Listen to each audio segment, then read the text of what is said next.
If I could persuade you to believe what tonight I hope I will try to, your entire world would change. You hear the word God, the word Jehovah, the word Lord, the word Jesus, the word Christ, and you think of something other than yourself, one that is greater, one that you would worship. Tonight it is my purpose to show you that God and the I of man are one. When you say I am, that is the God of Scripture. Confined as you are, you think, how could it be? God created the universe and sustains it. And here I am, like a little worm, 10 years, and then I vanish. But now let us turn to Scripture. We turn now to the 16th chapter of Matthew. And the question is asked of the disciples, the followers, those who have heard him. And he said to them, who do men say that the Son of Man is? And they reply, well, some say John the Baptist, come again. Others, Elijah. Others, Jeremiah, or one of the prophets. And then he said to them, but who do you say that I am? And the spokesman called Peter answered and said, thou art the Christ, the Son of the living God. And he said to him, blessed art thou, Simon Bar-Jonah, for flesh and blood could not have told you this, but my Father who is in heaven. So here he equates the Son of Man with the eye of man, not the organ that sees or through which you see, but your sense of awareness, that I amness, when you are aware of being, your consciousness, your human imagination. So he equates the two. The Son of Man spoken of in the Old Testament and brought forward into the New is nothing more than the I of man. And he calls it the Christ, and defines Christ as the Son, of God. Now we find Christ being defined in the New Testament as the power of God and the wisdom of God. So the I of man is the power of God and the wisdom of God. If man does not know it, well, then he will not exercise that power. He will not exercise that wisdom. So tonight I am trying to persuade you that when you say I, before you say anything, that is the power and the wisdom of God. And you can't separate the power of God and the wisdom of God from God. So you will say in the end, I and my Father are one, for he is called the Son of God. Now we are called upon to test this, if it be true. Can we test it? I hope you'll put it to the test. When I tell you that your own wonderful I amness is God, though prior to that you believe that you are little something, moving across the earth for a few years, 70 years, and then you will vanish, in the hope of some restoration, but a hope, no assurance. But now I'm going to tell you that you really are God. Your own wonderful consciousness, your human imagination, that is the God of Scripture. And there is no other God. Imprisoned as you are in these bodies of flesh, You did it for a purpose. Now let us see what it tells us about this Son of Man that is now equated with the I of man. No one has ever ascended into heaven but he who descended from heaven, the Son of Man. You'll read that in the 3rd chapter, the 13th verse of John. So here we find you are a pre-existent being. No one can ascend into heaven but he who descended from heaven, the Son of Man. Your ascension in the next verse, the 14th verse, is showing you how you ascend. As Moses lifted up the serpent in the wilderness, so must the Son of Man be lifted up. That's all imagery, and yet it is true. You descended into generation in a world of death, where everything begins, it waxes, it wanes, and then it disappears.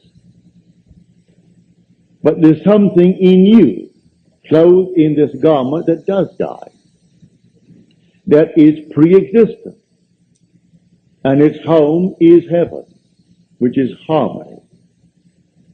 You gave it up completely. You aren't pretending that you're a man. You descended into man. You became man.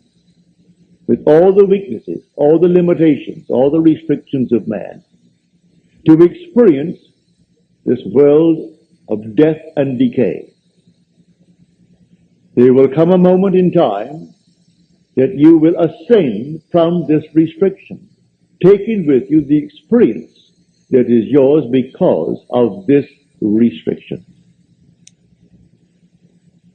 And you will ascend in the same manner that Moses lifted up the serpent in the wilderness.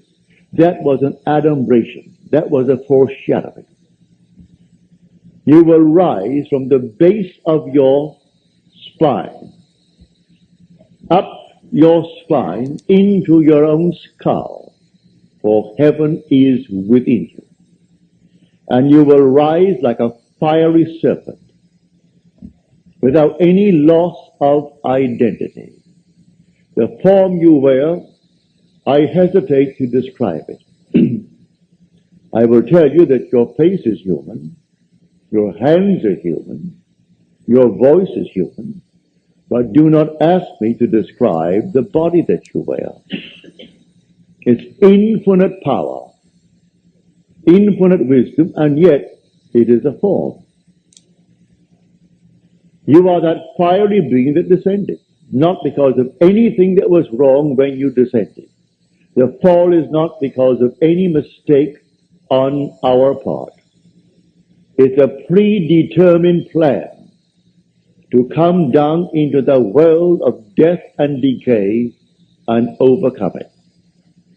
If coming down, wearing these garments, we knew who we were, pretending that we were men, we could not accomplish it. Any more than an actor on the stage, pretending that he is Hamlet, can actually play that part. He has to actually assume it, but even then it is still with a little something in his mind. He knows he is the great actor who tonight will go home to his lovely home, and he'll take off the garment and hang it up once more, and tomorrow he'll replay the play. You don't do that in this play of God. You don't take off the garment. You wear it for your 70, and if by strength, your 80, or maybe even longer, or shorter. But the I of man is the God of Scripture. Put it to the test. Let me now, first of all, before we go into the testing of it, make clear what I said on the last lecture night, Friday night, prompted by a question that was asked here. For I had said in the previous lecture that there are ranks in heaven as they are on earth, for this is only a copy. Everything here is a shadow. It's a copy of the eternal realities. And in the 12th chapter of 1 Corinthians, Paul describes the 10 or the 8 ranks. He does it many times, but he never changes the first two. The first is always the apostles. The second, the prophets. The third, the teachers, and then he goes on. Miracle workers, healers, helpers, administrators, and the speakers in tongues. But he never changes the first and second, the apostle and the prophet. You might think, because I told you I am sent, and the word sent means an apostle, that I am appropriating unto myself a certain first rank. But now, to put your heart at peace, I'm going to quote the 11th chapter of Romans. As of old, for there are always a remnant of old, and the remnant simply means the elect of God. You're not elected because you're born by accident into some ethnic group. Has nothing to do with that. A descendant of Abraham after the flesh is not necessarily the elect of God. You are chosen from any race, any nation, any religion. Well, how the choice is made, no one knows. It remains the Father's secret. But Paul qualifies it in this manner. There is a remnant to this day, called by grace. And if by grace, then it is not on the basis of works. Otherwise, grace would no longer be grace. Therefore, no one who is called and sent can brag. If he brags, he is not the sent. Because it's all by grace. He didn't earn it. It's not by merit. It is simply a secret known only to the Father. So when we are called, incorporated into the body of infinite love, who is God, and then sent, let no one who is sent raise a finger to brag, to boast, for it is all by grace. Read it in the 11th chapter, the 5th and 6th verses of Paul's letter to the Romans. So now I have stated that. So do not think for one moment when I tell you I have been called and sent that in any way I am trying to act superior. For there is no intrinsic superiority to those who are called. Now he uses an analogy which I do not think adequate, but you can read it in the book itself. He uses the analogy of the human form, that not all are heads, eyes, nose, teeth, and so on. But that is a weak analogy. Nevertheless, he uses that to show you the different parts in one body. But now to come back to make this a very practical night. Believe me that when you say I, before you say I am John, I am Bill, I am this, I am that, I am the other, you are declaring yourself to be. And that sense of being is God. That's God. Now what are you going to put on it? All things are possible to God. All things. You could say now, as you're seated here, after first affirming that I am, you could then assume that I am, and you name exactly what you want to be. If you believe what I tell you about your own I amness, and remain faithful to what you have assumed, that assumption will harden into fact. When you pray in the true sense of the word, you do not pray to any external God. That was my command when I was sent down with the blue bloods. Has nothing to do with the social structure of the world. It has only to do with church protocol, all external worship, all ceremonies, everything that leads the individual outside of himself. To put a little cross on the wall, or the Morgan David, and then bow before it and see it as something external, is not what Scripture teaches. Buried in the Old Testament, there is a pattern. So he said, taking the 12, we're going up to Jerusalem. And everything written about the Son of Man, which is the eye of man, will be accomplished. But they did not understand what he said. It was beyond their ability to grasp. He is going up, and only the one who has experienced Scripture, which means he has actually resurrected the pattern, playing the part that is the central part of Scripture. He resurrects the pattern, all within himself. He plays all the parts. He is the one who is born from above. He is the one who comes out of the grave, unassisted. He is the one whose 3 witnesses bear witness to his birth from above. He is the one they cannot see because he is now spirit, yet more real than all the flesh in the world. He is the one who actually sees his son, David, and David calls him father, and he knows he is David's father. And David knows that he is his son. He is the one whose temple, the body, is split in 2 from top to bottom.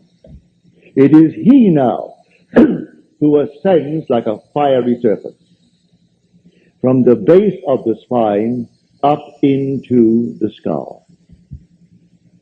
He is the one on whom the dove descends and lights upon his hand like Noah in the ark. And as Noah brought the dove into him, you bring the dove to you, for man is the ark of God. And as the ark contains all things within itself, pardon me, man contains within himself all things. Everything he creates from within himself. And this pattern, the individual awakens within himself. And who does it? The eye of man. And that is God. Now tonight you can test it, as you are called upon to test it. Test yourselves and see. Do you not realize that Jesus Christ is in you? Unless, of course, you fail to meet the test. Examine yourselves to see whether you are holding to the faith. What faith? To have someone tell me that I am a Christian, or I'm a Jew, or a Mohammedan, and holding to that faith that they talk about? No. The faith that I'm talking about tonight. That your own wonderful I amness is God. Test it to see if you're holding to that faith. If you're holding to that faith, and all things are possible to God, you should be able to prove it in the testing. She's not here tonight. She promised she would write me a letter, having told me the story on Friday. But I know she finds it difficult to express herself in writing. She can paint and paint and paint and do all kinds of lovely things in painting, drawing. And when I say to her, please write it that I may tell it to my audience before I close, but I have no future plans after I close on the 29th. So I would like to share your experience with them to encourage everyone in this world to do what you did. Well, the letter didn't come. I can see her struggling over one page and rubbing out a line because she didn't spell the word correctly and going over the next one. But she can take a piece of canvas, a piece of paper, and do miracles with it. But because she's restricted in writing a letter, she didn't send the letter. But the essence is this. She is now a divorced girl with a little boy, handsome little fellow. Well, when you're living alone and you need money and you have a child to support and you have a home, all the things, and the money isn't coming in, then you're up against it. So she said, I blew my top, as you're told in the Psalms to do. Pardon me. She said, then I applied this principle, and I assumed that I had exactly what I need plus and plus. Then I got a call from First National City Bank of New York City. Now that is the second largest bank in our country. Bank of America comes first, they are second, and Chase Manhattan is third. Given me an order. She has no agent. This is an unsolicited statement. An order for $5,000, which she can execute and deliver within a month. Well, the First National City Bank of New York is not going to be hard-pressed to pay her immediately $5,000. If she called them and told them to pay it in advance, they would willingly pay in advance. And she said, I can execute that order in 1 month. But I want the details. I had hoped she would send me as she promised last Friday, but knowing her restriction concerning the use of words. She can use the brush and use the pen and use the pencil, but she's limited in the use of words. Eventually, she will send it, but I had hoped to have it by tonight. So I could give you exactly what she did. But this is what I do. Having convinced myself through experience, I have come to the conclusion that because I am aware that I am, that is God. For if by him all things are made, and without him is not anything made that is made, and I start from scratch, only imagining a state, and then I boldly assume that it is real, that I am actually experiencing that state now. And then in the not distant future, that state crystallizes in my world. Well, then I have found God. I have found the source of the phenomena of life. My only concern then is to share it with others and tell them, for they're all one. We are one. No one is greater than the other, not fundamentally. In his claims of what he is in the world of Caesar, he has more money, or he has so-and-so and so-and-so, but basically the same creative power in the man tonight behind bars serving life is the same creative power of the one who sentenced him to life. Is the same being. There is only one God. Hear, O Israel, the Lord, our God, the Lord is one. And the word translated, the Lord, is Yod He Vav He. Properly translated is I am. When you go unto the people of Israel, and they ask you, what is his name? And you claim that the God of Abraham and the God of Jacob and the God of Isaac sent you. You say unto them, I am has sent me. That's my name forever. And by this name I shall be known throughout all generations. But man finds it difficult keeping the tense. And so he speaks of thou art, or he is. And he never actually comes down to the fundamental and knows that I am. I am the cause of the phenomena of my life, good, bad, or indifferent. I have to live with it and change my assumptions if I would change the world in which I live. But now, can I help a seeming other? I say you are myself pushed out. Can I help another? Yes, because there's only one. If your request of me comes within the framework of the golden rule, something that I would like done to me, then I can willingly help you. If you ask of me that which does not come within the frame of the golden rule, do not ask it of me. I grant you complete freedom to go elsewhere and go to anyone who will tell you they can do it in spite of what he said. Go ahead. But if anyone asks of me any request, all that I do is this. It's so simple. We are told in Scripture, whatever we ask of him, knowing that he hears it, it shall be done for us. If we know he hears it. Well, can you imagine you seated here on the surface of your being, a rational being, knowing something that the depth of your own being that encompasses you doesn't know? So you know, and you think, well, he doesn't know. Well, read that in the story of Ezekiel. You'll read it in the 38th chapter. And these are the elders of Israel that went into the dark room. And they are carving on the walls all gruesome things.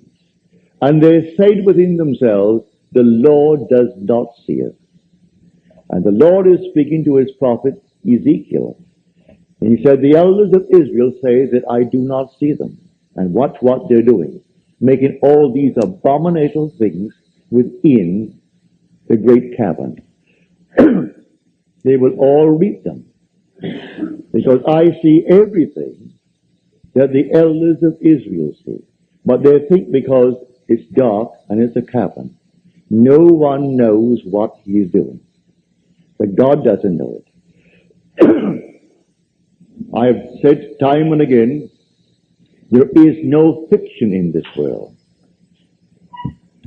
You might have heard the story, and you read the story, concerning the seajacking of the Queen Elizabeth.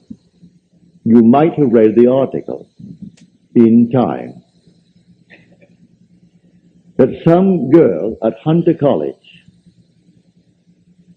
wrote that story in detail. And she was so shy when it came to the point to be read, she could not read it. She's a shy, sweet lady with a gift of writing. She wrote that in detail, including those who seemingly participated, a terminal case in cancer, and one who is running away from the law, who has not a thing to gain, and therefore is quite willing to blow the Queen Elizabeth with 2,200 souls aboard.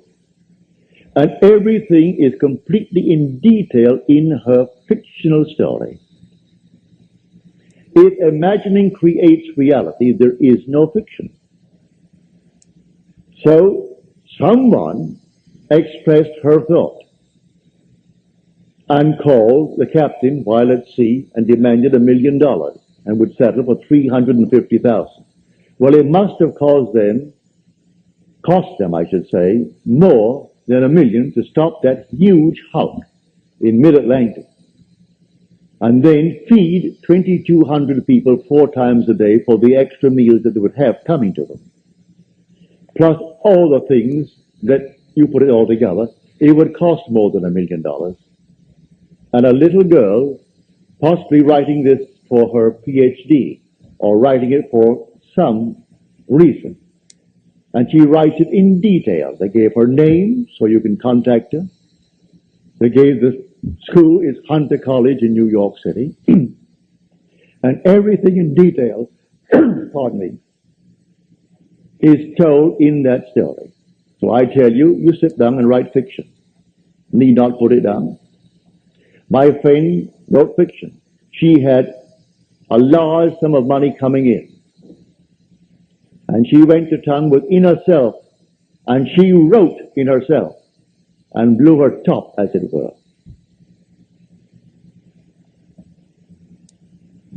Thank you, Harry. Thank you. Didn't drink enough tonight.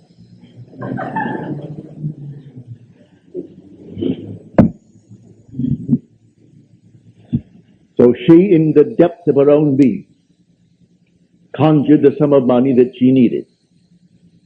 Beyond, always go beyond. So we are told in the psalm, be angry, but sin not. Commune with your own heart upon your bed, and be silent. Yes, blow your top, but do not let the sun go down upon your anger. Be silent as you commune with self. You don't commune with another, for the self of man is God. So be angry, but sin not. Commune with your own heart upon your bed. Not communing with another, and then you actually know exactly what you want.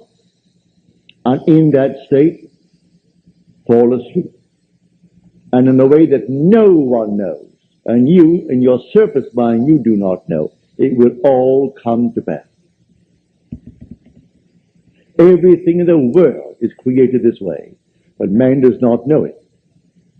Who knows tonight who is treading the winepress that is going to cause a change of mind in tomorrow's world? But when they do it, they are intense in the doing it. If you are lukewarm, you're told in Scripture, I'll spew you out. Would that you're either hot or cold. But because that you are lukewarm, I will spew you out. You can't do anything if you're lukewarm. You must be intense about it. You want to be rich? All right, can be rich. You want to be known? You can be known. No matter what you want, but you must be intense about it. And then commune with your own heart upon your bed, and then let it drop. You'll read that in the 4th Psalm, the Psalm of David.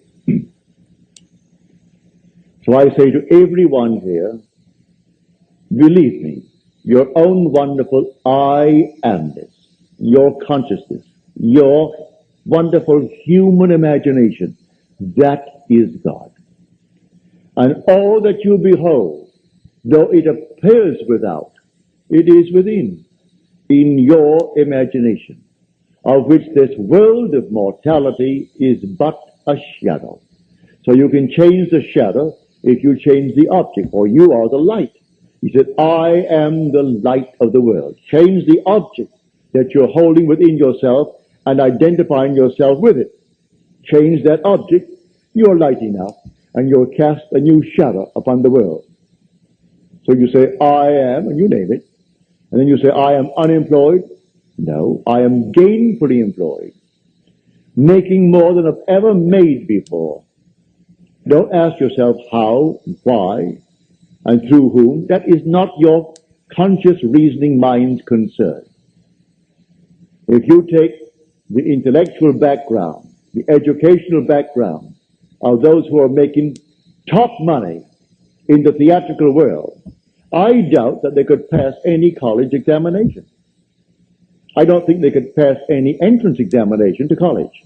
Yet they're making $1 million, $2 million a year. Do you think Bob Hope could pass today's examination for entrance into college? Well, all of his material is written for him anyway. Can't even write that. But he has millions, all right, because that's how he dreamt. May I tell you? I know the background of the man. A friend of mine who is now gone from this world played in vaudeville with him. And he would borrow from my friend every week a sum of money because he had to go to that post office and buy a postal money order and send to his bank.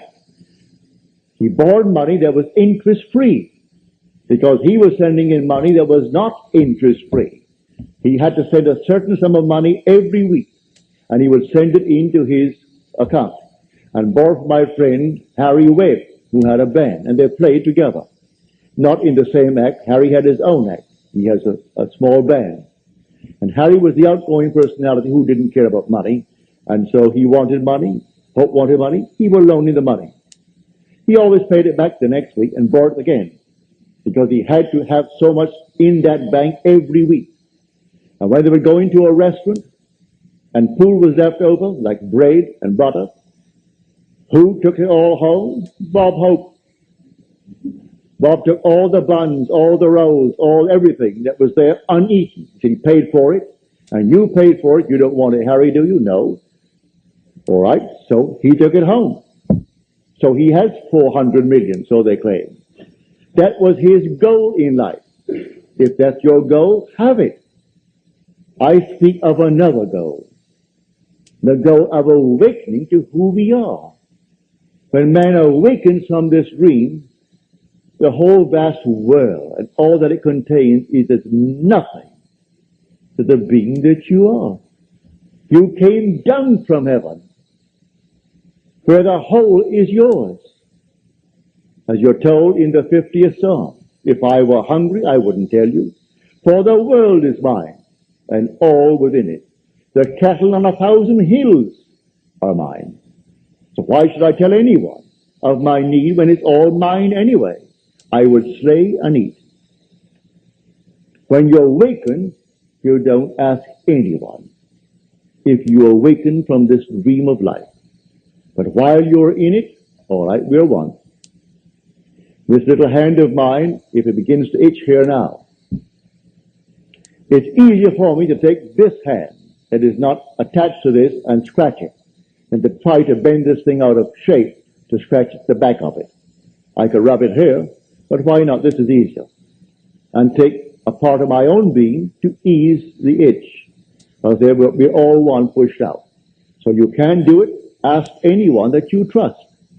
May I tell you, if he knows how to pray, he isn't going to burst any blood vessel. He isn't going to get down on his knees and pray to any external God if he knows how to pray. He isn't going to beg of anyone in this world. What he will do, he will simply represent you to himself as one telling him that you have what you asked of him. And when he is satisfied that you told him that you have it, don't ask the second time for the same thing because he is not going to listen to you. He heard it, he is still hearing it, and he will continue to hear it until that which he has heard is perfectly externalized. So don't think you need several treatments. That's a lot of nonsense. Treatments for what? It either is or it isn't. So when they start getting you on the hook and say, no, I think you'll need more treatments. You'll need more treatments. She or he or the crowd, they do not know what they are doing. When you pray, go within and close the door of the senses. Deny all that seems so obvious. And your Father who is within will reward you openly. But commune with self, for you and the Father are one. So you commune with self. And what does he tell you? Exactly what was asked of you. He heard it, and he has all the ways and means that you on the surface of your being know not of. He will do it. You can ask anything of one if it comes within the framework of his code of ethics. Don't ask anyone who knows how to pray something that does not come within his golden rule. Do unto others as you would have them do unto you. Just as simple as that. And most of the requests would come within that rule. And so you simply hear it. And then you drop it completely. And in the depths of your own being, you're still hearing it. And the Father knows all means, all ways. And so he singles out the best way to externalize it. Here in New York City, many years ago, this lady, a lady of considerable means, she left her home in New York City and went off to Paris with her 2 children, leaving her home and her maid. Before she returned, the maid took all of her furniture and took it away. When she returned, the apartment was there. Rent was paid every month.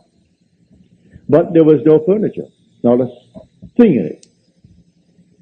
She employed a private agency, told the police department, told all the authorities in New York City, and plus her private agency. At the end of a few months, they did not turn up one thing concerning that stolen property. She came to see me. I said, all right, you're seated there and I'm seated here in my apartment, aren't we? Now, you are not seated in my apartment. You are seated right now. Close your eyes. You're seated in your own apartment. And you had a grand piano?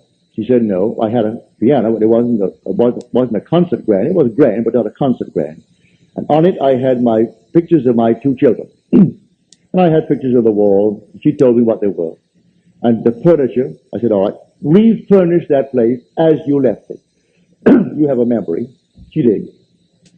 Now, when I stopped talking, it's because you have refurnished that place to me. Now you're going to go in and you aren't going to see your apartment from my apartment. You're in your apartment. And you can feel your chair and get off your chair and feel the piano and see the children, the pictures of the children. And that's what you're going to do. She agreed she would do it. And then we simply broke the spell. What did it take? 2 minutes? 3 minutes? That week, she went to her bank on Madison Avenue. As she was coming out of the bank, she had a past history of a little mental state where she was put away for a while because she needed psychiatric treatment. And the bars on this window reminded her of her past history and therefore addled her for a while. So she came onto Madison Avenue and turned south instead of turning north, where she should have. When she discovered her mistake, she was at the end of the block. When she got there and discovered her mistake, she looked down, and 2 very familiar ankles were standing right before her. She came up to the face, that's her maid. And the maid spotted it and started to scream.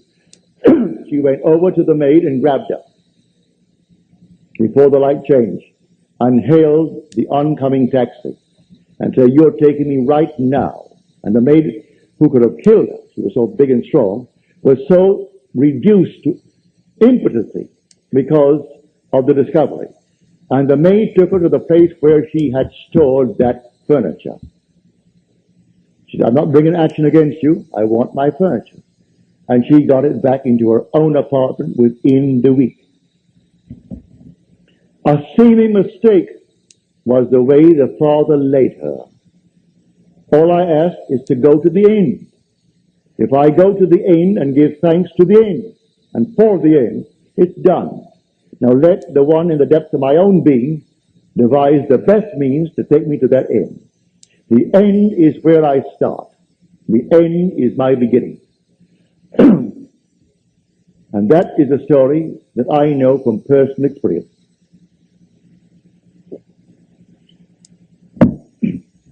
So do not attempt to devise the means and tell the one that you asked to pray for you how it should be done.